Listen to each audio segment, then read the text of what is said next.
সাজদার টাইমে সাজদা না দেওয়া এটা মুমিনের কাজ নয়, এটা হলো শয়তানের কাজ। বলবেন হুজুর আপনি কোরআন শরীফ থেকে একটা দলিল দেন তো, সাজদার টাইমে সাজদা না দেওয়া এটা যে শয়তানের কাজ। এখানে আলেমদেরকে সাক্ষ্য রেখে আমি আপনাদেরকে আল্লাহর সেই আয়াতটা শোনায় দেই। ওয়া ইয কুলনা লিল মালাইকাতি ইসজুদু লি আদম ফাসাজাদু ইল্লা ইবলিস আবা ওয়াস্তাকবারা ওয়া কানা মিনাল কাফিরিন। আল্লাহ তাআলা বলছেন, আর স্মরণ করো যখন তোমার প্রতিপালক ফেরেশতাদেরকে বললেন আদমকে সাজদা দাও, সাজদার আদেশ যখন দেওয়া হলো, ফাসাজাদু অতঃপর সকল ফেরেশতারা সাজদা দিয়ে দিল, ইল্লা ইবলিস আল্লাহর সাজদার এই আদেশ কেবলমাত্র একজনই অমান্য করলো। যে অমান্য করলো তার নাম হলো ইবলিস। আবার সে অস্বীকার করলো, ওয়াস্তাকবারা অদ্ভুতপূর্ণ আচরণ করলো, যার ফলে ওয়া কানা মিনাল কাফিরিন কাফিরদের অন্তর্ভুক্ত হয়ে গেল। আল্লাহর তরফ থেকে সাজদার আদেশ আসার পরে ইবলিস সেই আদেশ অমান্য করেছিল। এই জন্য আল্লাহ তাকে জান্নাত থেকে বের করে দিয়েছিলেন। আর জান্নাত থেকে বের হয়ে সে প্রতিজ্ঞা করেছিল, ফাবিমা আগওয়াইতানি লা আকুদান্না লাহুম সিরাতাকাল মুস্তাকিম। তুমি যাদের কারণে, যে আদমের কারণে আমাকে জান্নাত থেকে বের করে দিয়েছো, সেই আদম এবং তার বংশধরদেরকে সোজা পথে চলতে বাধা দেওয়া এটাই হবে আমার প্রধান এবং প্রথম কাজ। কি করে আমি এদেরকে তোমার পথ থেকে বিচ্যুত করার জন্য ধোঁকা দিব?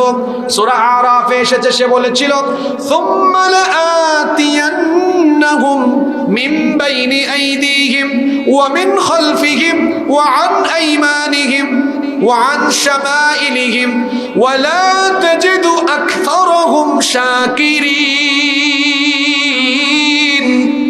আমি তাদেরকে সামন দিক থেকে, পিছন দিক থেকে, ডান দিক থেকে, বাম দিক থেকে, চতুর্দিক থেকে প্রতারণার জাল বিস্তার করে ধোঁকা দিয়ে দিয়ে আমি তাদেরকে জাহান্নামী বানাবো। এই প্রতিজ্ঞা করেছে ইবলিস। এই প্রতিজ্ঞা করার পরে সে তার ওয়াদা পূরণে বসে আছে না কাজ করে? জোরে বলেন, বসে আছে না কাজ করে? প্রতিনিয়ত ধোঁকা দিয়ে দিয়ে আমাদেরকে জান্নাতের পথ থেকে দূরে সরাতে চায়। নামাজের মাধ্যমে জান্নাত পাওয়া যায়, আমরা যেন জান্নাত না পাই, যেন আমরা জান্নাত থেকে বিচ্যুত হয়ে যাই। এই জন্য নামাজের টাইমে ইবলিস আমাদেরকে এসে ধোঁকা দেয়। এই জন্য হাদিস শরীফে এসেছে ইবলিস কোন সময় হাসে আর কোন সময় কাঁদে। আল্লাহর নবী বলেছেন, যখন কোনো ব্যক্তি আল্লাহকে সাজদা দেয়, ইবলিস এই দৃশ্য দেখার পরে মনের বেদনায় ওই ব্যক্তির কাছ থেকে দূরে চলে যায়।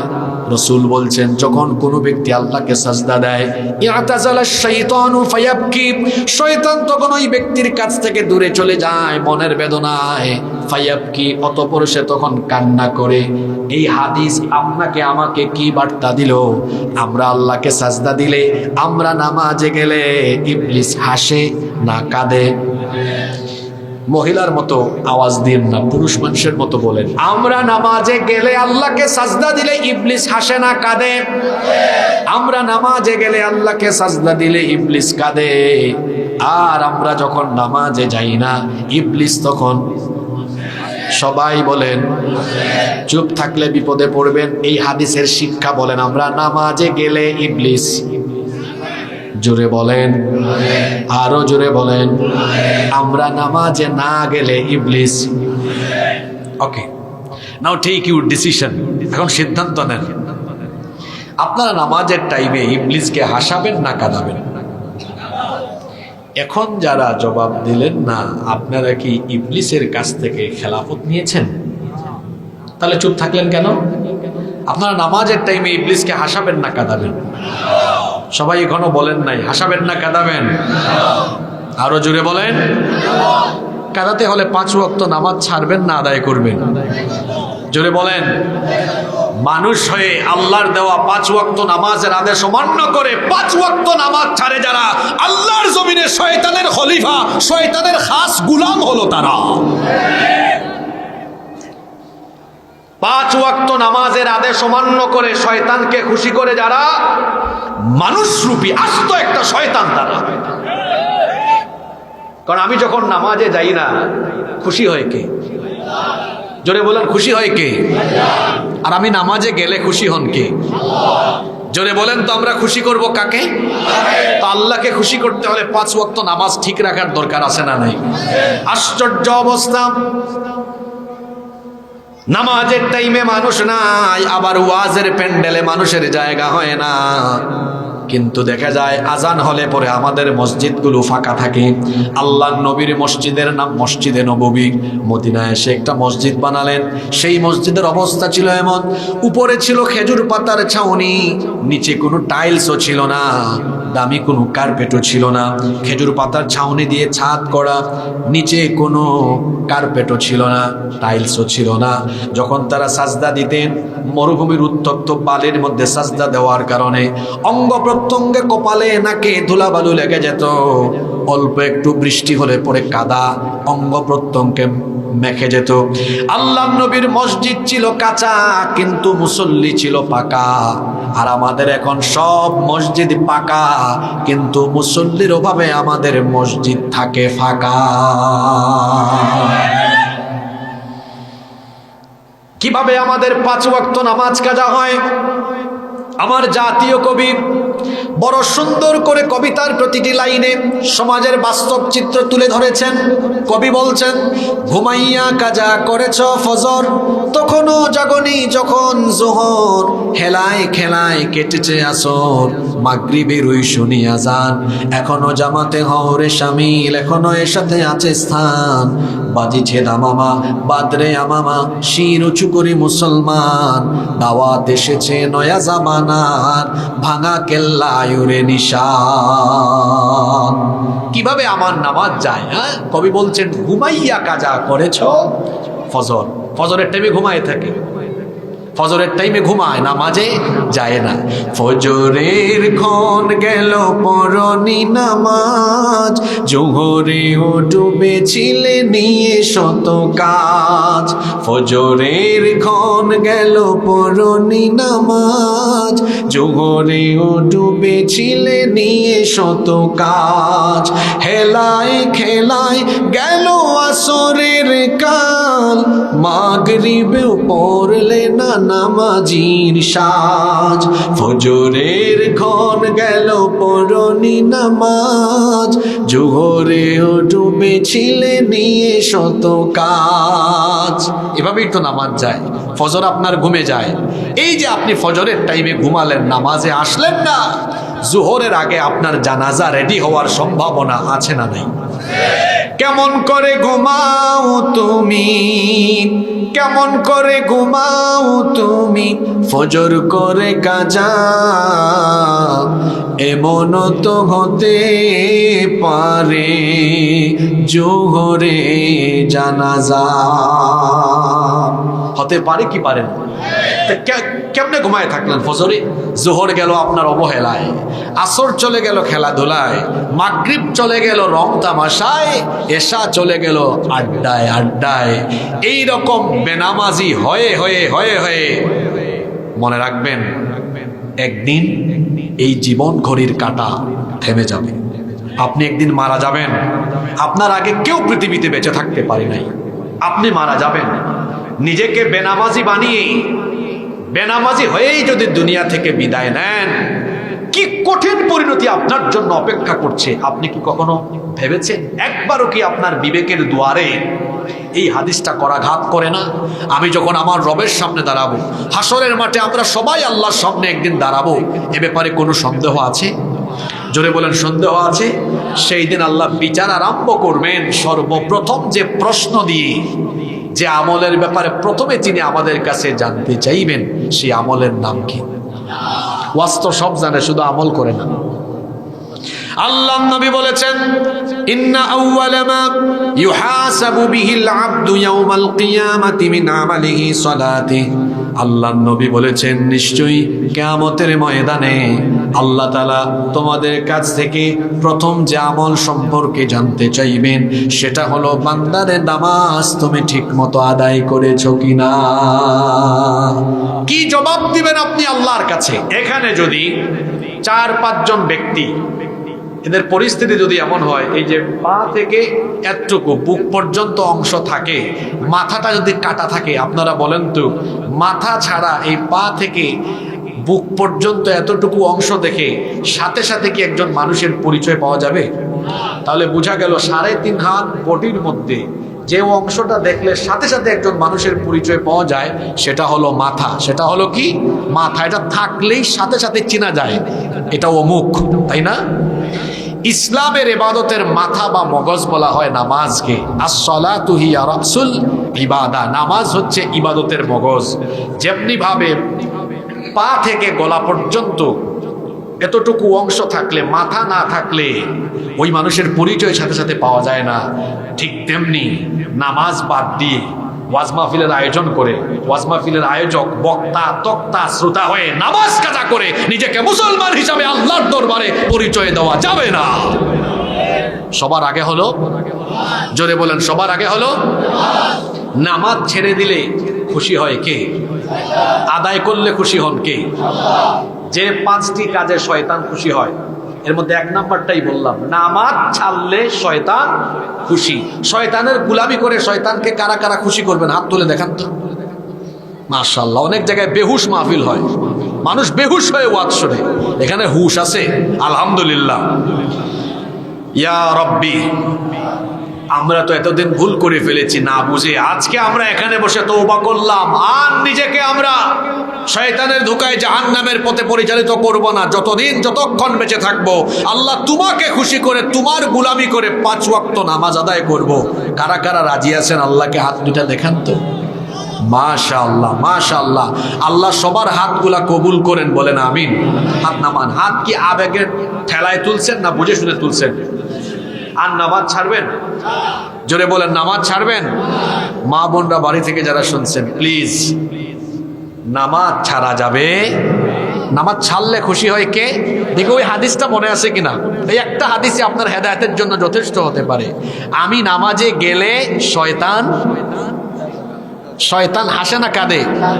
জোরে বলেন, কাঁদে। আর না গেলে আমরা এই ফুলুয়া বিজরা এই এলাকায় আমরা 5 ওয়াক্ত নামাজের টাইমে নামাজে গিয়া শয়তানকে কাঁদাতে কাঁদাতে বেটা ইবলিসকে আমাদের এলাকা থেকে গেট আউট করে দিব। রাজি আছেন?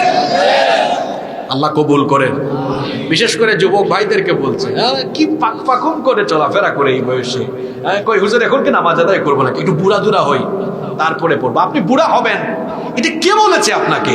কত মানুষ আছে ইয়াং কালে, যুবক কালে, যৌবনকালে দুনিয়া থেকে চলে যায়, এরকম আছে না নাই? কারণ পৃথিবীতে আসার সিরিয়াল আছে, যাওয়ার কোনো সিরিয়াল নাই। দেখবেন বাবা জীবিত, ছেলের লাশ বাবা কবরে নামাচ্ছে, দাদা এখনো জীবিত, নাতির লাশ দাদা কবরে নামাচ্ছে। এরকম হয় কি হয় না? এজন্য আমার ভাইয়েরা, এখনই তো সময় নিজেকে নামাজি বানিয়ে চরিত্রবান বানানোর। যৌবনকালের ইবাদতে আল্লাহ খুশি না বেজার? যৌবনকালের ইবাদতের দাম আল্লাহর কাছে কম না বেশি? যৌবনকালের ইবাদতের 2টা ফায়দা বলি। 1 নাম্বার ফায়দা হলো, যদি হায়াত থাকে আর আপনি বার্ধক্যে পৌঁছান, তো বার্ধক্যকালে মানুষের শরীর তখন শক্তিশালী হয় না, দুর্বল হয়। তো দুর্বল হওয়ার কারণে দেখবেন কোমরে, হাঁটুতে, পিঠে বিভিন্ন জায়গায় ব্যথা, চাইলেও আর যৌবনকালের মতো লম্বা সময় নামাজ আদায় করতে পারে না। কোনো ব্যক্তি যদি যৌবনকালে আল্লাহ তাআলার ইবাদত বন্দেগী ঠিকঠাক মতো করে বুড়াকালে শারীরিক দুর্বলতার কারণে কোনো মতে নামাজটা আদায় করে, ফেরেশতা জিজ্ঞেস করে, আল্লাহ তোমার এই বান্দা তো নামাজ কোনো মতে আদায় করেছে, সওয়াবটা লিখবো কেমনে? আল্লাহ বলেন, ফেরেশতা আমার এই বান্দার আমল নামা পিছনের দিকে উল্টাও, যৌবনকালের খবর কি বলো। ফেরেশতা বলে, আল্লাহ তোমার এই বান্দা যৌবনকালে নামাজের আজান হইলেই তোমাকে এসে সাজদা দিয়েছে, খুব সুন্দর টাইমে টাইমে নামাজ আদায় করে, সুন্দরভাবে নামাজ আদায় করে তোমাকে খুশি করেছে। ফেরেশতাদেরকে আল্লাহ বলবেন, আমার বান্দা তার যৌবনকাল আমাকে দিয়েছে, আমাকে খুশি করেছে, এখন বয়সের কারণে আগের মতো আর লম্বা সময় ধরে নামাজ আদায় করতে পারে না, শারীরিক দুর্বলতা আছে, কোনো মতে নামাজ আদায় করে সওয়াবটা কোনো মতে দিও না। আমার বান্দা যৌবনকালে আমাকে খুশি করেছে, বুড়াকালে আমিও তারে খুশি করব, কোনো মতে নামাজ আদায় করলেও সওয়াবটা যৌবনকালের মতো যেভাবে পুরা দিয়েছো, এখনো পুরা সওয়াব দাও। সুবহানাল্লাহ। এতগুলো দুনিয়ায়, আর কিয়ামতের মাঠে সূর্য তো এখন পৃথিবী থেকে 15 কোটি কিলোমিটার দূরে। হ্যাঁ, আর কিয়ামতের দিন সূর্য মানুষের মাথার একদম নিকটে আসবে, গোটা হাসরের ময়দান তামা হয়ে যাবে, গুনাহগারদের মাথার চান্দি ফেটে মগজ উতরে উতরে গলে গলে বেয়ে বেয়ে পড়বে, মানুষের জিহবা মুখের ভেতর থেকে বের হয়ে কুকুরের মতো নাভিস্থল পর্যন্ত ঝুলবে, গাছপালা উদ্ভিদ বৃক্ষরাজি থাকবে না, শুধু আল্লাহর আরশের ছায়া থাকবে। আল্লাহ ফেরেশতাদেরকে বলবেন, ফুলুয়া গ্রামের যুবকগুলো কোথায়? ফেরেশতারা বলবে, আল্লাহ এই যুবকদেরকে দিয়ে কি করবেন? আল্লাহ বলবেন, যৌবনকাল আমাকে দিয়েছে, ও শাবুন নাশআ ফি ইবাদাতিল্লাহ, এই যুবকেরা আমার ইবাদতে যৌবন কাটিয়েছে, আমাকে তারা এত খুশি করলো, আজকের এই দিনে আমি তাদেরকেও খুশি করব কেন? আমার এই যুবক যে সকল বান্দারা আমাকে সাজদা দিয়েছিল, আজকে হাসরের মাঠে তাদের জন্য কোনো কষ্ট না হয়, ফেরেশতারা যাও এদেরকে ডেকে ডেকে আনো, আর আমার আরশে আজিমের নিচে তাদেরকে ছায়া জায়গা দান করো। সুবহানাল্লাহ। এই এলাকার যুবক ভাইয়েরা কি আল্লাহর আরশে আজিমের নিচে জায়গা পেতে চায় না? সবাই বলেন, চান কি চান না? তার নামাজ ছাড়বেন না, আদায় করবেন। সালাত কায়েম করো, সালাত কায়েম করো, হবে সম্মানী তুমি, হবে জান্নাতি তুমি, দেবে কাল হাসরে শীতল ছায়া আরশে আযীম, রব্বিয়াল আলা রব্বিয়াল আযীম। যৌবনকালের ইবাদতে খুশি হয়ে আরশে আজিমের ছায়ার নিচে যিনি জায়গা দিবেন, গলার আওয়াজ বড় করে বলেন, তিনি কে? নামাজ ছাড়লে শয়তান খুশি হয়, আদায় করলে আল্লাহ খুশি হন। খুশি করব আমরা কারে? আরো জোরে বলেন, কারে? তাহলে আজকের মাহফিলে প্রথম সিদ্ধান্তটা এখানে আমরা নিয়ে নিলাম, নামাজ আর জীবনেও কাজা করব না। ইনশাআল্লাহর আওয়াজ তো ছোট হইল নাকি? যারা বলে না অন্য কোনো উদ্দেশ্য আছে? আমরা সিদ্ধান্ত নিলাম জীবনেও নামাজ কাজা করব না। এখনো বলে না কারা? কি ভাই, খেলাফত নিয়ে আসছেন নাকি শয়তান থেকে? আর জীবনেও নামাজ ছাড়বো না ইনশাআল্লাহ। এই যে মাহফিলে গেলে আপনারা খালি ঠিক কিনা, ঠিক ঠিক এগুলো এত জোরে বলেন, তো ইনশাআল্লাহ সুবহানাল্লাহ আল্লাহু আকবার বলেন না কেন? আমাদের দেশে এটা মাহফিলের একটা বাজে সংস্কৃতি, শুধু ঠিক ঠিক ঠিক বলা। এগুলোর পরিবর্তে ফজিলতের কথা শুনলে বলবেন সুবহানাল্লাহ, আল্লাহর বরত্বের কথা শুনলে বলবেন আল্লাহু আকবার, ভবিষ্যতের সিদ্ধান্ত নিয়েছেন বলবেন ইনশাআল্লাহ। মাহফিলে রুহানিয়ত ফিরে আসবে, আধ্যাত্মিক একটা ভাব থাকবে। ঠিক ঠিক বললে সওয়াব হয় না, কিন্তু কথায় কথায় সুবহানাল্লাহ, আলহামদুলিল্লাহ, আল্লাহু আকবার বললে আমলনামায় সওয়াব দেন কে? এই যে আল্লাহ বললেন, সওয়াব আছে না নাই? হ্যাঁ, আর এই নামটাও তো কত মজা। আল্লাহ নাম যতই জপি ততই মধুর লাগে, নামে তো মধু থাকে, কে জানি তো আগে। আল্লাহ নাম যতই জপি ততই মধুর লাগে, নামে তো মধু থাকে, কে জানি তো আগে। এই নামে মধু আছে না নাই? খারাপ লাগে না ভালো লাগে? তাহলে 1 নম্বর সিদ্ধান্ত, নামাজ ছাড়বো। 2, কোন কোন কাজে শয়তান খুশি হয়? 2 নাম্বার, অপচয় করলে পরে শয়তান খুশি হয়। আর কোরআনে তো অপচয়কারীদেরকে শয়তানের ভাই বলা হয়েছে, ইন্নাল মুবাযযিরিনা কানু ইখওয়ানাশ শায়াতিন, নিশ্চয়ই অপচয়কারীরা শয়তানের ভাই। আজকে পয়েন্টগুলো একদম আমার আপনার জীবনে যা ঘটে এগুলা বলুন। বর্তমান সময়ে সবচাইতে গুরুত্বপূর্ণ যে জিনিসটা মুসলমানরা নষ্ট করে, অপচয় করে, সেটা হলো সময়। সেটা কি? টাকা পয়সা অপচয় বা নষ্ট করলেও, যদি ওইটাও হারাম, অপচয় করা যাবে না, কিন্তু অপচয় করলেও, নষ্ট হলেও, টাকা গেলেও টাকা পাওয়া যায়, কিন্তু সময় গেলে তো সময় পাওয়া যায় না। আজকে 2025 সাল চলছে, আপনারা বলেন তো 2015 সালে আপনাদের এই গ্রামের কেউ যদি কোনো ব্যবসায় 20 লক্ষ টাকা লস খায়, এই 2025 সালে আরো 50 লক্ষ টাকা লাভ করার সুযোগ আসতে পারে কি পারে না? পারে। কিন্তু আমার আপনার জীবন থেকে যে এত বছর সময় চলে গেল, এটা কি জীবনে কোনোদিন ফিরে আসবে? আসবে না। তাহলে কি বোঝা গেল? টাকা গেলে, সম্পদ গেলে, টাকা পয়সা সম্পদ পাওয়া যায়, সময় গেলে সময় পাওয়া যায় না। এজন্য গবেষকগণ বলেন সময়কে কাজে লাগিয়ে সম্পদশালী হওয়া যায়, কিন্তু সম্পদ দিয়ে জীবনের ফেলে আসা সময়কে আর ফিরিয়ে আনা যায় না। আজকের এই যে এখানে যত যুবকেরা এসেছে, এরা সবচেয়ে বেশি সময় নষ্ট করে, আর সময় নষ্ট করার আকর্ষণীয় চরিত্র বিধ্বংসী হাতিয়ার উপাদান তাদের প্রত্যেকের পকেটে আর হাতে আছে। এটার নাম হলো মোবাইল। যারা স্কুল কলেজে পড়াশোনা করে জিজ্ঞেস করে দেখেন, 24 ঘন্টার মধ্যে এরা কমপক্ষে 10 থেকে 14 ঘন্টা শুধু মোবাইলেই পড়ে থাকে। ঘুমানোর দোয়া হলো আল্লাহুম্মা বিসমিকা আমুতু ওয়া আহইয়া। আর জেন জি এদের ঘুমানোর দোয়া হলো, দেখি একটু ফেসবুকে ঢুকো ঘুমানোর আগে, একটু ইউটিউবে যাও, একটু গুগল শরীফে গিয়ে পর্ন সাইটে যাও। এটা তাদের ঘুমানোর আগের আমল, এগুলো তাদের ঘুমানোর আগের আমল। ইন্না লিল্লাহি ওয়া ইন্না ইলাইহি রাজিউন। আর ঘুম থেকে উঠলে আলহামদুলিল্লাহিল্লাযী আহইয়ানা বা'দা মা আমাতানা ওয়া ইলাইহিন নুশুর। না, এটা না। ঘুম থেকে উঠলে যুবকরা বলে মোবাইলটা তাড়াতাড়ি দাও, নোটিফিকেশন চেক করি। এই যে 10 থেকে 14 ঘন্টা সময় আমার ভাইয়েরা আপনারা মোবাইলে কাটান, আপনার জীবনের অর্ধেকের মতো সময় তো মোবাইলেই চলে যায়। আপনি জীবনে করবেনটা কি আমাকে বলেন? মোবাইলে একদিন চার্জ দিলে কমপক্ষে 2 দিন যাইতে হবে, কিন্তু আপনার তো পাওয়ার ব্যাংক সাথে থাকে, তার কিছুক্ষণ পর চার্জ চলে যেতে পারে। এরা মোবাইলে এতটা আসক্ত হয়েছে, রাত 3টা 4টা পর্যন্ত মোবাইলে তারা তাহাজ্জুদ পড়ে। মোবাইলে তাহাজ্জুদ মানে বুঝেন নাই? মানে হচ্ছে মোবাইল স্ক্রল করতে করতে করতে করতে ঘুমায় আর কি। এটা একটা রূপক কথা বললাম। না ঘুমাইতে ঘুমাইতে ছেলেগুলার চেহারা দেখছেন, তাকাইলে বড় মায়া হয় আমার। গালের 2 পাশের মাংস হাড্ডির চিপার ভিতরে ঢুকে গিয়েছে, গাল ভেঙে গিয়েছে, তার চোখের নিচে কালি পড়ে গিয়েছে, চেহারার মধ্যে ব্রণ আর ব্রণ। আর দিনের বেলা হাঁটে ফার্মের মুরগির মতো, এনার্জিলেস হয়ে গেল। যৌবনকালে তার এত এনার্জি লস হলো কেন? তার চেহারা শুনো তেমন কেন? কারণ ও তো চিপা চাপায় এবং রাতের বেলা মোবাইলের অপব্যবহার করে জিনার সাগরে ডুব দিয়ে চিপায় চাপায় তার যৌবন নষ্ট করে। এই জন্য তার এই পরিস্থিতি হয়েছে। সময় অপচয় করবেন না। যারা স্কুল কলেজে পড়েন, এই 10 থেকে 14 ঘন্টা সময় মোবাইল ব্যবহার করতে আমি নিষেধ করছি না, মোবাইল ব্যবহার করেন, কিন্তু অপব্যবহার করবেন না। যদি এই সময়গুলো সীমিত করে 30-40 মিনিট সর্বোচ্চ 1 ঘন্টা মোবাইলে থাকেন, বাকি সময়টুকু যদি পড়ালেখায় দিতেন, হায় হায়, এই বাংলাদেশে প্রতিটা ঘরে ঘরে বিজ্ঞানী, গবেষক, পৃথিবী বিখ্যাত ব্যক্তিদের পয়দা হতো।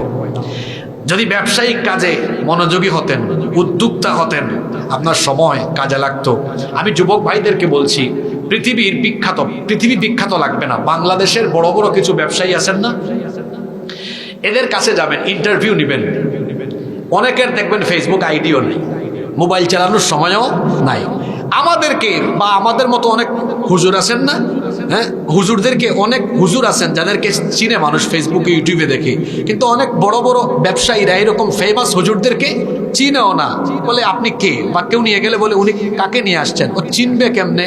ওর তো ফেসবুক আর ইউটিউব চালানোর সময়ও নাই, ওর একটা ফেসবুক আইডি পর্যন্ত নাই। আমার যুবক ভাইদেরকে বলবো, সময় কাজে লাগান। পৃথিবীতে সময় হলো সবচেয়ে দামি দৌলত, সবচেয়ে দামি দৌলত হলো সময়। সময় নষ্ট করবেন না। আমি যখন এখানে এসে কথা বলা শুরু করেছি, এই কথা যেটা বললাম, এই যে চলে গেল সময়টা, আমার জীবনে কোনোদিন আর ফিরে আসবে না। সময়কে কাজে লাগান। আরবিতে একটা প্রবাদ আছে, আল ওয়াক্তু কাসসাইফ ইল্লাম তাকতাহু ফাইন্নাহু কাতাক। অর্থাৎ সময় হলো ধারালো তরবারির মতো।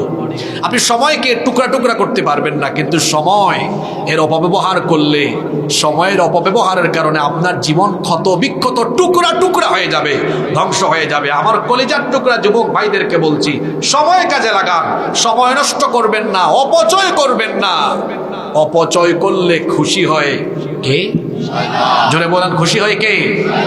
আল্লাহ অপচয় থেকে আমাদেরকে বাঁচাও।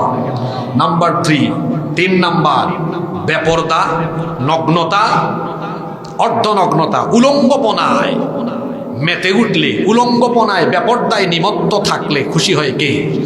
আর মনে রাখবেন, এটা শয়তানের অন্যতম একটা মিশন, মানুষকে উলঙ্গ করে দেওয়া, মানুষকে বেপরদা করে দেওয়া। পৃথিবীর প্রথম মানুষ আমাদের সকলের বাপ, নাম হলো আদম আলাইহিস সালাম। আমাদের মা হাওয়া আলাইহিস সালাম, 2 জনকে আল্লাহ জান্নাতে রেখে দিলেন। এর আগেই তো ইবলিস আউট জান্নাত থেকে। টার্গেট নিল, লক্ষ্য নির্ধারণ করলো, যেভাবেই হোক আমি আমার ওয়াদা পূরণ করব, আমি মানুষকে ধোঁকা দিব। প্রথম টার্গেট হিসাবে সে বাবা আদম এবং হাওয়া আলাইহিমুস সালামকে সে তার লক্ষ্য বস্তু বানালো, কিভাবে তাদেরকে ধোঁকা দেওয়া যায়। অবশেষে সে তার মিশন বাস্তবায়নে সফল হলো। আল্লাহ যখন আমাদের বাপ আর মা দুজনকে জান্নাতে রেখে দিলেন, আল্লাহ বললেন আদম এবং হাওয়া তোমরা জান্নাতের ভেতরে সানন্দে বসবাস করো, কিন্তু খবরদার ওয়ালা তাকরাবা হাদিহিশ শাজারা ফাতাকুনা মিনাল যালিমিন, ওই নিষিদ্ধ গাছটার কাছে যাও না। ইবলিস এসে বলল শোনো, আল্লাহ তাআলা তোমাদেরকে ওই গাছের কাছে যেতে এজন্য নিষেধ করেছেন, যদি তোমরা সেখানে যাও তাহলে তোমরা জান্নাতে চিরস্থায়ী হয়ে যাবে, যাতে করে তোমরা জান্নাতে চিরস্থায়ী হতে না পারো এই জন্য আল্লাহ তোমাদেরকে ওখানে যেতে নিষেধ করেছেন। ইবলিস ধোঁকা দিয়ে প্রতারণার জালে ফেলে উভয়কে ওই নিষিদ্ধ গাছের কাছে নিয়ে গেল। নিষিদ্ধ গাছের কাছে নিয়ে তাদেরকে এই ভয়ঙ্কর ফিতনায় ফেলে দিল। উভয়ে যখন সেখানে চলে গেলেন, তাদের শরীর থেকে জান্নাতি কাপড় খুলে গেল। তারা দুজনেই জান্নাতি কাপড় তাদের শরীর থেকে খুলে যাওয়ার পরে জান্নাতের গাছের পাতা দিয়ে তারা তাদের লজ্জাস্থান ঢাকা আরম্ভ করলেন। দুজনের শরীর থেকে কাপড় খুলে যাওয়ার পরে ইবলিস তাদেরকে লজ্জাস্থান দেখিয়ে দিল। তাহলে ইবলিসের কাজ হলো মানুষের শরীরে কাপড় রাখা নাকি মানুষকে উলঙ্গ করে দেওয়া? রব্বুল আলামিন কোরআনুল কারীমের 7 নম্বর সূরা সূরাতুল আরাফের 27 নম্বর আয়াতে বলছেন, ইয়া বানি আদম লা ইয়াফতিনান্নাকুমুশ শাইতানু কামা আখরাজা আবাওয়াইকুম মিনাল জান্নাহ ইয়ানজিউ আনহুমা লিবাসাহুমা লিয়ুরিয়াহুমা সাওআতিহিমা ইলা আখিরিল আয়া। আল্লাহ তাআলা বলছেন, হে আদম সন্তান, হে বনি আদম, শয়তান যেন তোমাদেরকে ফিতনায় না ফেলতে পারে, যেভাবে শয়তান তোমাদের পিতামাতা দুজনকে ফিতনায় ফেলে জান্নাত থেকে বের করে দিয়েছিল। তোমাদের পিতামাতা দুজন যখন জান্নাতে ছিলেন, ইবলিস গিয়ে তাদেরকে ধোঁকা দিয়ে ওই নিষিদ্ধ গাছের কাছে নিয়ে যাওয়ার কারণে তাদের উভয়ের শরীর থেকে জান্নাতি পোশাক খুলে গেল। ইবলিস উভয়কে লজ্জাস্থান দেখিয়ে দিল। ইবলিস তার মিশন বাস্তবায়ন করলো। তখন তারা উভয়ে লজ্জায় শরমে পড়ে গিয়ে জান্নাতের গাছের পাতা দিয়ে তারা তাদের লজ্জাস্থান ঢাকতে লাগলেন। আল্লাহ বললেন, আমি কি তোমাদেরকে এই নিষিদ্ধ গাছের কাছে আসতে নিষেধ করি নাই? তাও তোমরা কেন চলে আসলে? এই অপরাধের কারণে আল্লাহ তাদেরকে জান্নাত থেকে বের করে দিলেন।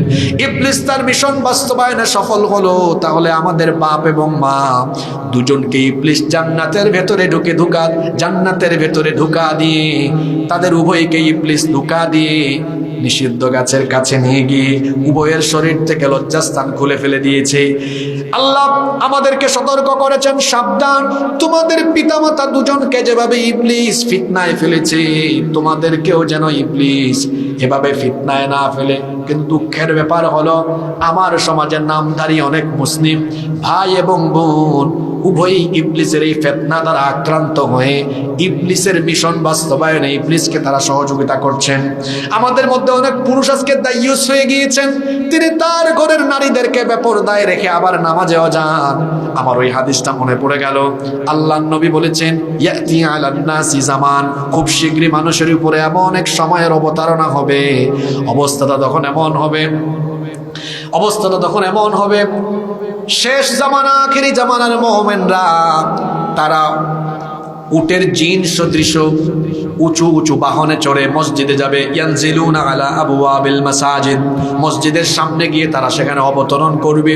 তারা মসজিদে যাবে, কিন্তু তাদের ঘরের নারীদের খবর হলো নিসাউহুম কাসিয়াতুন আরিয়াত, তাদের ঘরের নারীরা উলঙ্গপনায় বেপরদায় মত্ত থাকবে। কেমন করে তারা চলাফেরা করবে? আল্লাহর নবী বলেছেন, আলা রুউসিহিম কাআসনিমাতিল বুখতিল ইজাফ, বুখতি উটের কুজের মতো ভাঁজ দিয়ে দিয়ে স্টাইল করে হিজাব বেঁধে ঘর থেকে বের হবে। বলেন তো আজকের সমাজের সাথে এই হাদিসের মিল আছে না নাই? অনেক মানুষ নামাজে আসে, জুমার দিনে নামাজে আসে, নামাজ আদায় করে বাড়িতে গিয়ে তার বউকে বেপরদা বানায় তারপরে দাওয়াত খাইতে নিয়ে যায়। কোনো বোরখা নাই, পর্দা নাই, বেপর্দা নিয়ে বউকে দাওয়াত খেতে নিয়ে গিয়েছে, বিয়ে বাড়িতে গিয়েছে। যাওয়ার সময় রাস্তাঘাটে এলাকার ভাইয়েরা পেয়েছে, বলতেছে, ভাই আপনার সাথে এটাকে কই চিনোস না তোর ভাবি? উফ, ঠিক আছে। এরপরে বিয়ে বাড়িতে গিয়ে ছবিও তুলেছে, তারপরে এটা ফেসবুকে আপলোড করেছে, মানুষ কমেন্ট করেছে। ফেসবুকে, অনলাইনে, অফলাইনে তার বউয়ের নাক কেমন, ঠোঁট কেমন, গাল কেমন, তার বউয়ের অনেক কিছু মানুষ দেখে তার খারাপ লাগে না। যে ব্যক্তি তার নিজের বউকে অনলাইনে অফলাইনে এভাবে দেখায়া মানুষের সামনে তার বউকে ছেড়ে দিয়েছে, আমি আমার ভাষায় বলি, সেই ব্যক্তি হলো পুরুষ নামের কলঙ্ক। সে ব্যক্তিত্বহীন, রুচিহীন এক বেহায়া পুরুষ। তার মধ্যে কোনো রুচি, লজ্জা করে না। আপনার বউয়ের গাল কেমন, নাক কেমন, ঠোঁট কেমন আরেক মানুষ জানে, খারাপ লাগে না আপনার? আপনি তো পুরুষ নামের কলঙ্ক। পুরুষত্ব আছে কিনা এটা প্রশ্নের দাবি রাখি। অনেকে আছে আবার নিজের বউকে নিয়ে যেখানে যেখানে যায় সব ভিডিও করে। হ্যাঁ, এখন নতুন ফিতনা শুরু হয়েছে। আগে তো ছিল ফুড ব্লগ, ট্রাভেল ব্লগ, এখন শুরু হয়েছে কাপল ব্লগ। এই ওয়াজ চাচারা বুঝবেন না, যারা বুঝার তারা বুঝে গেছে। কি যুবক ভাইয়েরা, বুঝা গেছে তো কথা? হ্যাঁ, এটা ফেসবুক পেজ খুলে, ইউটিউব চ্যানেল খুলে, তারপরে নিজের বউকে নিয়ে যত মজমস্তি করে যেখানে যেখানে যায় সব ভিডিও করে, তারপরে লাইক আর কমেন্ট ভিক্ষা করার জন্য এগুলো আপলোড করবে। কেউ কেউ আবার সেগুলো মনিটাইজ করে ডলার কামানোর দান্দায় নিজের বউ দিয়া ব্যবসা করে। যারা সামান্য কয়েকটা ডলার কামানোর দান্দায় নিজের বউকে ব্যবসায়িক পণ্যের মতো সোশ্যাল মিডিয়া বা ইন্টারনেটে পণ্য বানিয়ে মানুষের চোখের সামনে ছেড়ে দিয়েছে, এরা হলো রুচিহীন, ব্যক্তিত্বহীন এমন পুরুষ যারা পুরুষ নামের কলঙ্ক। লজ্জা নাই, বেহায়া, বেশরম। যে ঘরের পুরুষ তার ঘরের নারীদেরকে বেপরদায় রাখে, এই পুরুষের পরিচয় হলো সে দাইয়ুস। আর দাইয়ুস কখনো আল্লাহর জান্নাতের গন্ধও পাবে। আমাদের ঘরের নারীদেরকে এজন্য পর্দার ভেতরে রাখার দরকার আছে না নাই? ঠিক তেমনি ভাবে আমি পর্দার আড়ালে থাকা মা বোনদেরকেও বলবো, বেপর্দা হয়ে ঘর থেকে বের হবেন না। কারণ পর্দার বিধান কোনো মোল্লার নয়, পর্দার বিধান কার? আল্লাহ তাআলা বলছেন, ওয়ালা তাবাররাজনা তাবাররুজাল জাহিলিয়াতিল উলা। জাহিলি যুগের নারীদের মতো, জাহিলি যুগের নারীদের মতো ঘর থেকে বের হয় না। তাফসীরের কিতাবগুলোতে এসেছে জাহিলি যুগের নারীরা কিভাবে ঘর থেকে বের হতো। তারা তাদের বক্ষ দেশে কোনো ওড়না রাখতো না, খুবই শর্টকাট কাপড় চোপড় পরে ঘর থেকে বের হতো। শরীরের সেনসিটিভ অংশগুলো বোঝা যেত। আল্লাহ নিষেধ করেছেন জাহিলি যুগের নারীরা যেভাবে বেপরদায় ঘর থেকে বের হতো, তোমরা ওরকম বেপরদার মতো ঘর থেকে বের হয়ে যাও না, বরং বুরখা পরিধান করে, নিকাব পরিধান করে তারপরে পর্দার সাথে ঘর থেকে বের হও। এই হুকুমটা কার? আসতে বলবেন না, এই হুকুমটা কার? আমার বোনদেরকে বলে যাচ্ছি, আল্লাহর দেওয়া এই সুন্দর চামড়া পর পুরুষকে দেখায়া নিজেকে জাহান্নামী বানাবেন না। আল্লাহ তাআলার বিচারের সিস্টেমও বড় আলাদা। আল্লাহর দেওয়া সুন্দর চামড়া পর পুরুষকে দেখান, আবার এই চামড়ার উপরে আটা, ময়দা, আশকারা মাস্কারা দিয়ে ডলাডলি করেন, এরপরে পর পুরুষকে এটা অ্যাট্রাকটিভ বানায়া তারপরে দেখান। এই চামড়া কিয়ামতের দিন আপনার বিরুদ্ধে আল্লাহর কাছে সাক্ষ্য দিবে। রব্বুল আলামিন বলছেন, শাহিদা আলাইহিম সামউহুম ওয়া আবসারুহুম ওয়া জুলুদুহুম বিমা কানু ইয়ামালুন। সেই দিন তাদের চক্ষু, তাদের কান, এমনকি তাদের চামড়া, তাদের অপকর্মগুলো আল্লাহর কাছে ফাঁস করে দিবে, আল্লাহর দরবারে সাক্ষ্য দিবে। চিন্তা করেন তো, শরীরের চামড়া আপনার বিরুদ্ধে সাক্ষ্য দিবে, বলবে, হে আল্লাহ, তোমার বান্দিকে সুন্দর চামড়া দিয়েছিলে, আদেশ দিয়েছিলে এটা ঢেকে পর্দা করার জন্য, কিন্তু তোমার বান্দি পর্দা করে নাই। চামড়া যখন কিয়ামতের ময়দানে কথা বলবে, সবকিছু ফাঁস করে দিবে। জাহান্নামী তখন পর্দা, জাহান্নামী তখন তার নিজের চামড়াকে বলবে, নাফরমান হলে কেমনে? হে আমার চামড়া, তুমি কিভাবে আমার সাথে নাফরমানি করছো? শীতের দিনে কত লোশন তোমার গায়ে ঢালাঢালি করতাম, গোসলে গেলে পরে সেখানে দামি দামি ব্র্যান্ডের সাবান বা সাবান জেল ব্যবহার করতাম, জৈতুনের তেল ব্যবহার করতাম, দামি দামি ব্র্যান্ডের লোশন ব্যবহার করতাম, তোমার এত যত্ন নিতাম, তুমি কেমনে আজ আমার বিরুদ্ধে সাক্ষ্য দাও? ওয়াকালু লিজুলুদিহিম লিমা শাহিদতুম আলাইনা ক্বালু আনতাকানাল্লাহুল্লাযী আনতাকা কুল্লা শাই। ওয়াকালু লিজুলুদিহিম, আর তারা তাদের চামড়াকে বলবে লিমা শাহিদতুম আলাইনা, তুমি কেন আমার বিরুদ্ধে সাক্ষ্য দিচ্ছ? সেদিন চামড়ার জবান খুলে দিবেন কে? চামড়া তখন বলবে যিনি বাক শক্তিদাতা তিনি আজ আমার জবান খুলে দিয়েছেন, যাতে তোমার অপকর্ম আমি আল্লাহর দরবারে ফাঁস করতে পারি। আমার মায়েরা, আমার বোনেরা, যে চামড়া মানুষকে দেখান, এই সুন্দর চামড়াই আপনার বিরুদ্ধে কথা বলবে, কারণ তার জবান খুলে দিবেন কি? সাবধান। এই জন্য আল্লাহর দেওয়া পর্দার হুকুম মেনে চামড়াটা ঢেকে তারপরে ঘর থেকে বের হবেন।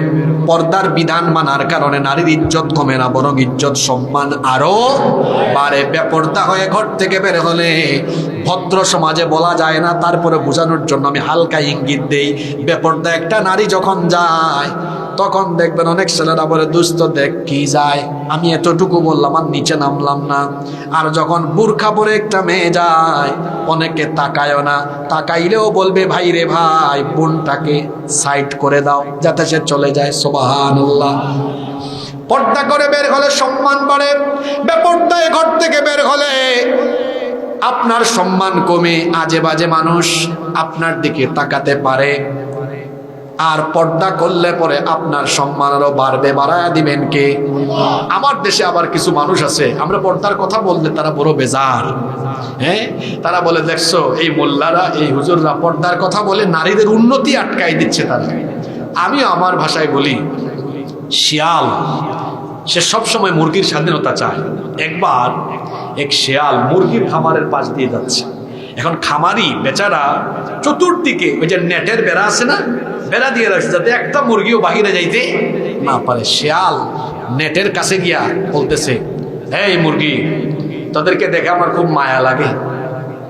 মুরগি বলে, মামা আপনার তো মায়া লাগে কেন? হ্যাঁ মামু, কারণটা কি? কয় বুঝোস না কেন মায়া লাগে? আমার দিকে তাকাতুরা, আমার কোনো বেড়া নাই, কোনো জেল নাই, কিছুই নাই, আমার স্বাধীনতা আছে, আমি সব জায়গায় নিজের ইচ্ছায় বিচরণ করতে পারি। কিন্তু তোদের মালিক বড় খারাপ, তোদেরকে বেড়া দিয়ে এখানে আটকায় রাখছে। যদি বেড়াটা না দিত আমার মতো স্বাধীন থাকতে, তোরা তো পরাধীন। তোদের এই পরাধীনতা দেখে আমার খুব মায়া লাগতেছে। এক মুরগি বলতেছে, মামু আপনার মতলব কিন্তু আমরা বুঝছি। আমাদের মালিক যদি আমাদেরকে বেড়া দিয়ে আটকায় না রাখতো, আপনি আমাদের সাথে কথা বলতেন না, আমাদেরকে বলার চান্সও দিতেন না, আমাদেরকে স্বাধীন পাইলে আপনি ধরতেন আর খাইতেন। শিয়াল যেমন মুরগির স্বাধীনতা চায়, ঠিক তেমনি চরিত্রহীন লম্পট স্বভাবের লোকেরা নারী প্রগতি আর নারী উন্নতির নামে নারীদেরকে বেপর্দা বানাইয়া রাস্তাঘাটে কিংবা তাদের অফিসের ভোগ্যপণ্য বানিয়ে তাদেরকে লাঞ্ছিত করার ব্যবস্থা করতে চায়। আমার দেশের সহজ সরল অবলা মা বোনদেরকে এটা বুঝতে হবে। আপনারা পড়ালেখা করেন, চাকরি করেন, ব্যবসা করেন, সব করতে পারবেন। ইসলামে এতে কোনো বিধিনিষেধ, কোনো নিষেধাজ্ঞা নাই, কিন্তু পর্দার সাথে করতে হবে। আমার ঘরের যত মা বোনরা আছেন তাদেরকে আমি পর্দায় রাখবো, এটা আমার দায়িত্ব। একজন নারী বেপর্দা হওয়ার পেছনে একজন পুরুষের দায়বোধ আছে না নাই? আপনার বউ বেপর্দা হয় কেমনে? কারণ আপনি ঠিক নাই। আপনি ঠিক থাকলে বউর ঘরের বউ সে অবশ্যই পর্দা করবে, তবে শাসন করবেন না। কারণ আমি প্রায় জায়গায় বলি নারীরা হলো প্রজাপতির মতো, আগে শাসন করবেন, আগে ভালোবাসা তারপরে শাসন। নারীরা হলো প্রজাপতির মতো। প্রজাপতি চিনেন না আপনারা? আস্তে করে ধরলে উড়ে যায়, জুড়ে ধরলে মরে যায়, বিপদ আছে। আপনি কি করবেন? আপনার বউকে গিয়ে বুঝান। কিছু ভাইয়ের বউ আছে বুঝে না, খালি লিপস্টিক লাগাইয়া আশকারা মাস্কারা বের হয়। আপনি এভাবে গিয়ে বলেন না, ওগো আমার প্রিয়তমা, তুমি আমার জানের জান, তোমাকে এত ভালোবাসি বুঝাইতেও পারবো না, এত ভালোবাসা দুনিয়াতেও নাই। তোমারে কেউ দেখলে আমার কলিজা ক্ষতবিক্ষত হয়ে যায়। আমি চাই তোমাকে আমি মন ভরে দেখি, খুব ভালোবাসি তোমাকে। বলে দেখেন না, এই দেশের মেয়েরা খুব ভালো, দেখবেন খুশির ঠেলায় বলবে আমার হাজবেন্ড আমাকে এত ভালোবাসে। বুরখা না পড়লেও বলবে আজকেই মাপ দাও, একটা বুরখা বানায় দাও, পর্দা শুরু করে দিবে। আর যদি কথা না শুনে, তাহলে একটু শাসন করতে যাবেন, দেখবেন ঠিক হয়ে যাবে। তবে আমার বিশ্বাস বাঙালি মেয়েরা ভালো, শাসন করা লাগবে না। শুনেন, জবান দিয়ে বিশ্ব জয় করা যায়। জবান এটা এমন জিনিস, এই জবানের সুন্দর ভাষা দিয়ে মানুষের হৃদয়ে স্থান করা যায়। আর এই জবানের অপব্যবহারের ফলে আবার মানুষের হৃদয় থেকে বঞ্চিত হয়ে আবার পতনের দ্বারও উন্মুক্ত হয়ে যায়। আমার দেশে রাবেয়া বছরই ছিল না, 15-16 বছর, হ্যাঁ, আলেমদেরকে ধরছে আর জেলখানায় ঢুকাইছে। এই রাবেয়া বছরের পতন হয়েছে কিসের কারণে? মনে নাই আপনাদের? মনে নাই আপনাদের? ভুলে গেছে? গালি দিয়েছিল কি? জোরে বলেন। মনের মতো হইলে আমার সাথে মিললে মুক্তিযোদ্ধা, না মিললে রাজাকার। বাংলাদেশে এখন নতুন করে আবার মুক্তিযুদ্ধের চেতনার ব্যবসা করার জন্য আরেক দল দান্ডা করতেছে। ধর্ম আর মুক্তিযুদ্ধকে বিপরীতমুখী দাঁড় করিয়ে এই জাতিকে বিভক্ত করার অপচেষ্টা আর করবেন না। অতীত থেকে শিক্ষা নেন। মুক্তিযুদ্ধকে আমরা সম্মান করি, তবে মুক্তিযুদ্ধের চেতনা ইসলাম বিরোধী নয়। এই দেশের আসল চেতনা হলো ইসলাম। কেউ যদি মুক্তিযুদ্ধের চেতনাকে সামনে এনে ইসলামকে তার বিপরীত দাঁড় করিয়ে এই দেশের মানুষকে ইসলাম থেকে, আলেম ওলামা থেকে বিচ্ছিন্ন করার অপচেষ্টা করে, আগের 15 বছরে তো মুক্তিযুদ্ধের ব্যবসা করতে গিয়ে এক গ্রুপ হেলিকপ্টারে উঠে যেতে পেরেছে। ভবিষ্যতে কেউ যদি আবারও এই জাতিকে বিভক্ত করার জন্য মুক্তিযুদ্ধের চেতনা আর ইসলামকে বিপরীতমুখী দাঁড় করায়, এই দেশের মানুষ তাদেরকে হেলিকপ্টারে উঠার সুযোগও দিবে না। আগে ভাগে সতর্ক হয়ে যান। এই দেশে টিকে থাকতে হলে ইসলামকে ভালোবাসতে হবে। এই দেশে টিকে থাকতে হলে আলেমদেরকে পছন্দ হতে হবে। এই দেশে টিকে থাকতে হলে মুসলমানদের সাথে থাকতে হবে। তার মানে আবার এই না যে এদেশে অমুসলিম যারা, তাদেরকে কি আমরা ফেলে দিব? না, আমরা যুগ যুগ ধরে এখানে সাম্প্রদায়িক সম্প্রীতি নিয়ে বসবাস করছি। আগামী তো আমরা এভাবে মিলেমিশে বাস করব, কারণ আমাদের ইসলাম আমাদেরকে এটাই শেখায়। অন্য ধর্মের মানুষকে সম্মান করা, ভালোবাসা, এটা আমাদেরকে শিক্ষা দিয়েছেন সরাসরি কে? আল্লাহ তো কোরআনে বলেছেন, অন্য ধর্মের উপাস্যকে গালি দিও না। এমনকি অন্য ধর্মের উপাসনালয়ে হামলাও চালাতে নিষেধ করেছেন মুহাম্মাদুর রাসূলুল্লাহ সাল্লাল্লাহু আলাইহি ওয়াসাল্লাম। এত সুন্দর শিক্ষা আমাদের ইসলামের ভেতরে আছে। এদেশে ইসলাম যদি কায়েম হয়ে যায়, আমি আমার ভাষায় বলি, মায়ের কোলে শিশু যেমন নিরাপদ, ইসলামী রাষ্ট্রে মুসলমানদের কাছে অমুসলিমরাও তেমন নিরাপদ। সম্মানিত ভাইয়েরা, কষ্ট হচ্ছে আপনাদের? আচ্ছা, তাহলে আমরা কয় নাম্বার পয়েন্টে এখন কথা বলছি? 3। বেপরদায় থাকলে খুশি হয় কে? আমরা বেপরদায় থাকবো না আমাদের ঘরের নারীদেরকে পর্দায় রাখবো? জোরে বলেন, কিসে রাখবো? আল্লাহ তৌফিক দেন। তারপরে 4 নাম্বার, আপনারা বড় মজার মানুষ তো, হ্যাঁ, আপনাদের সাথে কথা বলতে বলতে সময় তো দ্রুত গতিতে যায়, আটকানো যায় না। কষ্ট হচ্ছে নাকি আপনাদের? আমি যদি, আমাকে তো বলছিলেন 45 পর্যন্ত, আমি যদি 10 মিনিট নেই, অসুবিধা আছে? আমি হ্যাঁ, আপনাদের কষ্ট হচ্ছে? আপনারা খুব মজার মানুষ আসলে, কথার তালে কোন দিকে সময় যায় বুঝাও যায় না। তো 4 নাম্বার পয়েন্ট, আমার আর 2টা পয়েন্ট বাকি আছে, একটু রিভিউ করি না আগের গুলা। নামাজ ছাড়লে খুশি হয় কে? 2 নাম্বার, অপচয় করলে খুশি হয় কে? 3, বেপরদায় থাকলে খুশি হয় কে? 4, দলাদলি করলে খুশি হয় কে? দলাদলি করা যাবে না, দলে দলে ভাগ হয়ে মুসলমানরা বিভক্ত হওয়া যাবে না। কারণ অনৈক্য আর বিভক্তিতে থাকলে পরে শয়তানের মিশন বাস্তবায়ন হয়।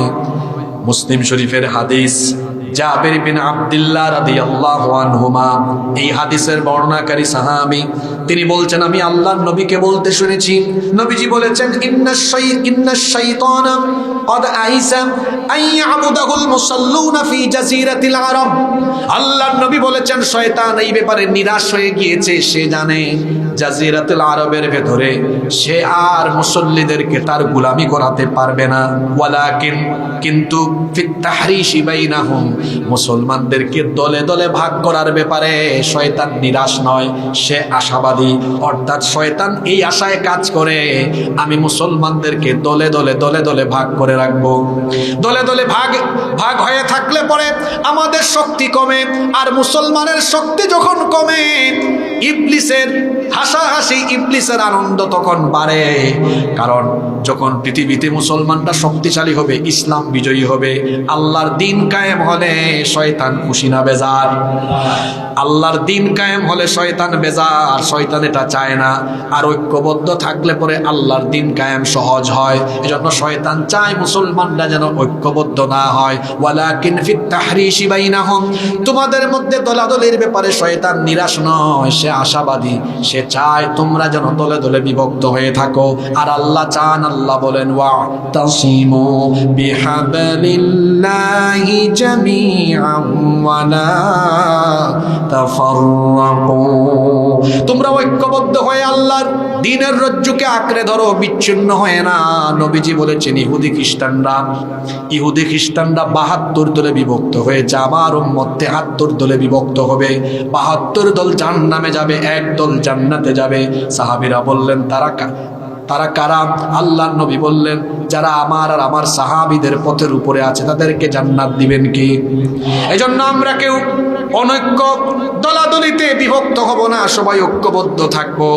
ঐক্যবদ্ধ থাকলে পরে আমাদেরকে রহমত যিনি দান করবেন, জোরে বলেন তিনি কি? এই যে 5 আগস্টের পরে বাংলাদেশে একটা সুযোগ এসেছে, ইসলামপন্থী যত দল আছে, যত আলেম ওলামা আছেন, এখন মানুষ সবাইকে এক দেখতে চায়। আপনারা সবাইকে এক দেখতে চান না? সবাই এক থাকলে পরে শক্তি আমাদের বাড়বে। দেখেন নাই 3-4 দিন আগে আমাদের দেশের 2টা ইসলামী দলের 2 প্রধান ব্যক্তি পাশাপাশি বসার পরে দেখছেন তো আপনারা, নাস্তিক পাড়ায় আগুন লেগে গিয়েছে। কথা বুঝেন নাই? বামব্রাম পাড়া আর নাস্তিক পাড়ায় আগুন ধরে গিয়েছে। 2 দলের 2 নেতা খালি বসেছেন, ঐক্যের কোনো ঘোষণা এখনো দেন নাই। কাছাকাছি বসায় যদি তাদের নাস্তিক পাড়ায় আগুন ধরে, আমি তো বলি সবাই ঐক্যের ঘোষণা দিলে বাংলাদেশের ইসলাম বিরোধী পাড়ায় তুফানের আগুন শুরু হয়ে যাবে। আমরা একটি ঐক্যবদ্ধ বাংলাদেশ পেতে চাই কি চাই না? আমি তো বলি এই দেশের আলেম ওলামারা ঐক্যবদ্ধ হয়ে গেলে সাথে সাথে এদেশের সব মানুষও জায়গায় চলে আসবে, তারাও বাংলাদেশের দায়িত্ব আলেম ওলামার হাতে তুলে দিবে। কারণ আমরা আগামীর বাংলাদেশকে আলেম ওলামার নেতৃত্বে দুর্নীতি মুক্ত, চাঁদাবাজ মুক্ত, টেন্ডারবাজি মুক্ত, ক্ষুধা এবং দারিদ্র মুক্ত একটি ইসলামী রাষ্ট্র, কল্যাণ রাষ্ট্র হিসাবে, কোরআনের রাষ্ট্র হিসাবে দেখতে চাই কি চাই না? এজন্য ঐক্যবদ্ধ থাকার দরকার আছে না নাই? এজন্য আমরা আমাদের ফুলুয়া গ্রামে কে জুড়ে আমিন, কে আস্তে আমিন, কে মোনাজাত ধরে, কে ধরে না, এগুলো আমরা দেখবো না। আমাদের ঐক্যের ফর্মুলা হবে আমাদের রব কয়জন, কিতাব কয়টা, রসুল কয়জন, যারা তাওহীদ আর রিসালাতের উপরে থাকবে তাদেরকে নিয়ে আমরা এক থাকবো, আল্লাহর জমিনে আল্লাহর দিন কায়েমে কাজ করবো ইনশাআল্লাহ। নাম্বার 5 এবং সর্বশেষ পয়েন্ট হলো আল্লাহর দিন কায়েমের বিপরীতে তাগুত এবং মানুষের তৈরি করা মতবাদ প্রতিষ্ঠার আন্দোলনে থাকলে খুশি হয় ইবলিস। খুশি হয় কে? আল্লাহ তো কোরআনে বলেছেন আল্লাযীনা আমানু ইউকাতিলুনা ফি সাবিলিল্লাহ, যারা ঈমানদার তারা আল্লাহর পথে লড়াই করে। আর এদেরকে পছন্দ করেন কে? ওই যে সূরা সফে তাফসীর পাবেন। কোরআনের মজা হলো এটা, এক আয়াতের তাফসীর পাওয়া যায় অন্য আয়াতে। ইন্নাল্লাহা ইউহিব্বুল্লাযীনা ইউকাতিলুনা ফি সাবিলিহি সাফফান কাআন্নাহুম বুনিয়ানুম মারসুস, নিশ্চয়ই আল্লাহ তাদেরকে পছন্দ করে যারা সীসা ঢালা প্রাচীরের মতো আল্লাহর দ্বীনের পথে জানমাল দিয়ে লড়াই করে। সুবহানাল্লাহ। তো ঈমানদার যারা আল্লাহর পথে লড়াই করে, আল্লাহর দ্বীন কায়েম করে, তারা والذين كفروا يقاتلون في سبيل الطاغوت فقاتلوا أولياء الشيطان। আল্লাহ বলেছেন নাফরমানরা লড়াই করে তাগুতের পথে। তাগুত ব্যাপক অর্থবোধক শব্দ, সংক্ষিপ্ত কথা হলো আল্লাহর জমিনে আল্লাহর দ্বীন কায়েমে বিপরীতে দাঁড়ায় যারা, তাগুত হলো তারা। এই তাগুতের অনুসারীরা হলো শয়তানের বন্ধু। তাহলে আল্লাহর জমিনে আল্লাহর দ্বীন কায়েম না হোক, এই কাজে থাকে যারা, কার বন্ধু তারা? আল্লাহরকে বলছে কার বন্ধু? তা আমরা কি মানুষের তৈরি করা আইন, নেতা নেত্রীর আইন কানুন আদর্শ বাস্তবায়ন করে শয়তানের বন্ধু হব? না আল্লাহর কোরআনের বিধান কায়েম করে আল্লাহ তাআলার প্রিয় হব? আল্লাহর প্রিয় হব। তাহলে মানুষের তৈরি করা মতবাদ, মত আদর্শ বাস্তবায়নের সংগ্রাম ছেড়ে দিয়ে ফিরে আসুন কোরআনের দিকে। এসো কোরআনের ছায়া তলে সমবেত হই, এসো আল্লাহ রাসূলের অনুগত হই, এসো কোরআনের ছায়া তলে সমবেত হই। যুবক ভাইদেরকে বলছি, এই যৌবন দিয়েছেন কে? আল্লাহর দেওয়া যৌবন তথাকথিত নেতা নেত্রী ক্ষমতার হাতিয়ার হিসাবে আপনি তাদের জন্য ব্যবহার করছেন। তাদের সামনে পিছনে মোটরসাইকেল শুডাউন করে আপনার যৌবন তার ক্ষমতার হাতিয়ার হিসেবে ব্যবহার করে আপনি তো ইউজড হচ্ছেন, ব্যবহৃত হচ্ছেন। আমি আমার ভাইদেরকে বলবো, এই যৌবন কোনো নেতা নেত্রীর চামচামি করার জন্য দেওয়া হয় নাই। এই যৌবন দেওয়া হয়েছে আল্লাহর জমিনে আল্লাহর দিন কায়েম করার জন্য। এজন্য আমরা কারো চামচা হব না, আত্মসম্মান বোধ বাড়াতে হবে। আমার শরীরের শক্তি সামর্থ্য জানমাল খরচ করব কার পথে? মানুষের আইন যদি আল্লাহর আইনের বিপরীত হয়, ওই আইন প্রতিষ্ঠায় কোনো নেতা নেত্রী থাকলে তার সাথে আমার কোনো সম্পর্কই থাকবে না। আজ আপনারা কত বড় ভুল করছেন। আমি কয়েকটা উদাহরণ দিয়ে আজকে শেষ করব। উদাহরণগুলো খুব গুরুত্বপূর্ণ। ফুলুয়া গ্রামের 17 বছরের একটা ছেলে 15 বছরের মেয়েকে সে যদি বিয়ে করে, বলেন তো এটা আপনাদের দেশের আইনে এটা কি ভালো কাজ না অপরাধ?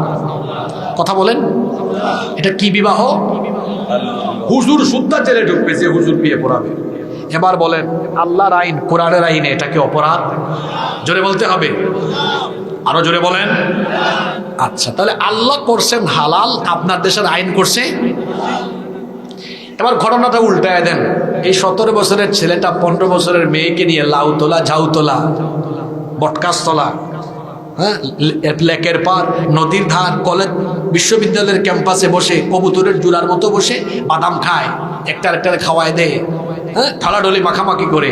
এটা আল্লাহর আইনে অপরাধ এবং হারাম, কিন্তু আপনাদের দেশের আইনে ব্যাপারই না। আল্লাহ এটাকে করলেন হারাম, আপনার দেশের আইন করলো। আমি কি ভুল বলেছি? এভাবে আল্লাহ করেছেন হারাম, আপনার দেশের আইন যদি করে হালাল। আল্লাহ করেছেন হালাল, আপনার দেশের আইন যদি করে হারাম। সেই দেশের এমন আইন প্রতিষ্ঠার আন্দোলনে যারা জড়িত থাকবে এরা উভয়ই আল্লাহর দরবারে অপরাধী হবে।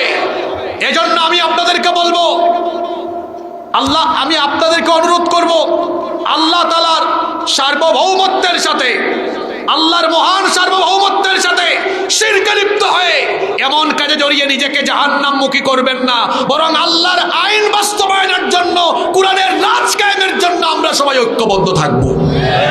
শুধু কি তাই? আপনাকে আরো বহু উদাহরণ দিতে পারবো, সময়ের কারণে দিচ্ছি না। হ্যাঁ, মদ এটা আল্লাহর বিধানে হালাল না হারাম? ওই ঢাকায় যাইয়েন, গুলশানে, বনানীতে দেখবেন কিছু ভিআইপি এরিয়াতে রেস্টুরেন্ট আছে, বাহিরে সাইনবোর্ড টানানো আছে। যারা ঢাকায় থাকেন দেখছেন, এখানে বার কাউন্সিল না, মাদক নিয়ন্ত্রণ অধিদপ্তরের অনুমোদিত বিশেষ বারের ব্যবস্থা রয়েছে। কারবার দেখছেন, নামও দিছে মাদক নিয়ন্ত্রণ অধিদপ্তর, মানে নির্ভুল না, নিয়ন্ত্রিত মাত্রায় আমরা আপনাদেরকে খাওয়াবো। বিশেষ অনুমোদিত আছে, এখানে আপনি খাইতে পারবেন। আল্লাহর আইনে হারাম, আপনার দেশের আইনে সীমিত পরিসরে হালাল। এই সাহস কে দিল আপনাকে? এরকম করে একটা দুইটা আইন নয়, আরো বহু আইন আছে। যদি কোনো দেশে এইরকম থাকে আল্লাহর আইনের বিপরীত আইন, আর সেই আইন প্রতিষ্ঠার জন্য যেই দল রাজনীতি করবে, ওই দলের মানুষকে যারা সমর্থন দিবে, উভয় অপরাধী হবে। বরং এর বিপরীতে আল্লাহর বিধান চেষ্টার জন্য, আল্লাহর বিধান কায়েমের জন্য মুমিনরা ঐক্যবদ্ধ হয়ে আল্লাহর দ্বীনের পথে আন্দোলন করবে। আমি যদি এই আন্দোলনটুকু করি, আমার পরিচয় আল্লাযীনা আমানু ইউকাতিলুনা ফি সাবিলিল্লাহ। আর ওই যে সূরা সফের আয়াত, ইন্নাল্লাহা ইউহিব্বুল্লাযীনা ইউকাতিলুনা ফি সাবিলিহি সাফফান কাআন্নাহুম বুনিয়ানুম মারসুস। আমি আল্লাহর প্রিয় হয়ে যাব। আল্লাহর দ্বীন কায়েম করা আমার উপর অবধারিত নয়, আমি চেষ্টা করা আমার জন্য ফরজ। কায়েম করা ফরজ নয়, কায়েম হবে কে চাইলে। আমি চেষ্টাটুকু করবো, অন্তত আল্লাহকে বলতে পারবো, আল্লাহ আমি এইসব আজে বাজে কাজে ছিলাম না। তাহলে আমরা যখন আল্লাহর দ্বীনের পথে সংগ্রাম করি, আল্লাহর প্রিয় আমরা হই। আর যখন তাগুত বা মানুষের তৈরি করা আইন প্রতিষ্ঠার সংগ্রাম করি, তখন শয়তান তাদেরকে তার কি বানায়? বন্ধু বানায়। ওরা শয়তানের কাছে প্রিয় হয়। আমরা কি আল্লাহর প্রিয় হব না শয়তানের প্রিয় হব? জোরে বলেন, আল্লাহর প্রিয় না শয়তানের প্রিয়? তাহলে আমৃত্যু কোরআনের আন্দোলনের সাথে থাকতে কারা কারা রাজি আছেন? আল্লাহকে হাত দেখান তো। মাশাআল্লাহ, আল্লাহ কবুল করেন। হাত নামান। যে 5টি কাজে শয়তান খুশি হয়, কি বললাম? 1 নাম্বার পয়েন্ট বলেন তো, কি করলে শয়তান খুশি? শুধু এরা, বাকিরা বলবেন না কি করলে শয়তান খুশি? 1 নাম্বার নামাজ ছাড়লে, 2 নাম্বার কি করলে? অপচয় করলে। আজকে বিশেষ করে সময় অপচয়ের কথা বলেছি, সময় অপচয় করব। 3 নাম্বার বেপরদায় থাকলে শয়তান। আমরা কি আমাদের এলাকাকে বেপরদায় রাখবো না পর্দা নিশ্চিত করব ইনশা? 4 নাম্বার দলাদলি করলে খুশিকে, ঐক্যবদ্ধ থাকলে খুশিকে। আমরা দলাদলি করব না, এক থাকবো। 5 আল্লাহর দিন কায়েমের পথে, কোরআন আন্দোলনের পথে থাকলে খুশিকে। আর মানুষের তৈরি করা আইন প্রতিষ্ঠার কাজ করলে খুশিকে। এবার বলেন এই 5টা কাজে আমরা শয়তানকে খুশি করব না আল্লাহকে খুশি করব? আল্লাহ সবাইকে তৌফিক দান করেন।